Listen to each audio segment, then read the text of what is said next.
Halo, perkenalkan nama saya Winda Ara Yulisa, NIM 19037, mahasiswi Fakultas Kedokteran Hewan Universitas Udayana. Dalam video kali ini saya akan membahas tentang pertumbuhan bakteri. Langsung saja, yang pertama yaitu pertumbuhan. Dalam organisme makro, pertumbuhan diartikan sebagai bertambahnya tinggi, bertambahnya berat, dan bertambahnya volume. Sedangkan pertumbuhan mikroorganisme diartikan sebagai bertambahnya jumlah sel. Dilihat dari gambar yang samping, terdapat bakteri secara pembelahan biner, yaitu bakteri awalnya DNA-nya akan melebar, lalu DNA akan terpisah dan terbentuk dinding sel. Selanjutnya, sel akan membelah menjadi dua. Dua sel ini akan membelah lagi menjadi 4 dan seterusnya. Selanjutnya yaitu ada faktor pertumbuhan bakteri. Yang pertama ada faktor lingkungan seperti oksigen, pH, suhu, dan tekanan osmotik. Yang kedua ada faktor nutrisi seperti air, garam, anorganik, karbon, nitrogen, dan mineral. Yang pertama ada oksigen. Bakteri dibagi menjadi 5 berdasarkan kebutuhan oksigennya. Yang pertama aerob obligat, yaitu bakteri yang membutuhkan oksigen untuk metabolisme dan menghasilkan energi. Ada pada gambar A, bakteri aerob berada di permukaan karena lebih banyak oksigennya. Yang kedua, anaerob fakultatif, yaitu bakteri yang mampu dengan atau tanpa oksigen. Ada pada gambar B, menyebar, jadi bakteri bisa di permukaan atau di dasar air.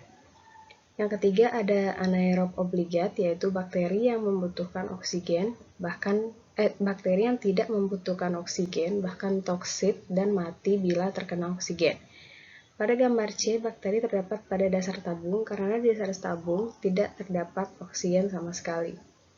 Yang keempat, ada bakteri anaerob aerotoleran, yaitu bakteri yang tidak membutuhkan oksigen tapi mampu melindungi diri dari oksigen. Dilihat dari gambar D, bakterinya menyebar, jadi walaupun terkena oksigen masih tetap bisa hidup. Yang kelima, ada bakteri mikroaerofilik, yaitu bakteri yang membutuhkan sedikit oksigen. Pada gambar yang terakhir, yang E, bakteri mengambang di tengah-tengah tabung karena di tempat itu terdapat sedikit oksigen yang dibutuhkan oleh bakteri itu sendiri. Selanjutnya pH. Pada umumnya bakteri hidup pada pH normal, yaitu kisaran 6,5 sampai 7,5. Berdasarkan pH, bakteri dibedakan menjadi 3, yaitu bakteri acidofilik yang mampu hidup pada keadaan asam, dan ada bakteri neutrofilik, yaitu pH normal, dan ada bakteri basofilik, yaitu bakteri yang mampu bertahan di keadaan basah di atas 7. Selanjutnya ada suhu. Ada 3 golongan bakteri berdasarkan suhu. Yang pertama ada psikrofilik, yaitu bakteri yang dapat bertahan hidup pada suhu minus 5 sampai 30 derajat Celcius dengan suhu optimum 10 sampai 20 derajat Celcius. Yang kedua ada mesofilik, yaitu bakteri yang hidup pada suhu 5 sampai 60 derajat Celcius dengan suhu optimum 25 sampai 40 derajat Celcius. Yang ketiga ada termofilik, yaitu suhu panas. Bakteri mampu hidup pada suhu 40 sampai 80 derajat Celcius dengan suhu optimum 55 sampai 65 derajat Celcius. Suhu optimum ini merupakan suhu yang terbaik dalam kehidupannya bakteri. Selanjutnya ada tekanan osmotik. Bakteri sangat dipengaruhi oleh tekanan osmotik. Jika tekanan hipertonik, yaitu tekanan lingkungan lebih besar daripada tekanan di dalam bakteri, maka bakteri akan mengkerut dan terjadi plasmolisis, dan bakteri itu akan mati. Sedangkan jika tekanan dari dalam sel lebih besar daripada lingkungannya, maka sel bakteri akan membengkak dan pecah, dan terjadi plasmoptosis. Dan yang terakhir ada juga bakteri yang halofilik yang bisa hidup di kadar garam yang tinggi.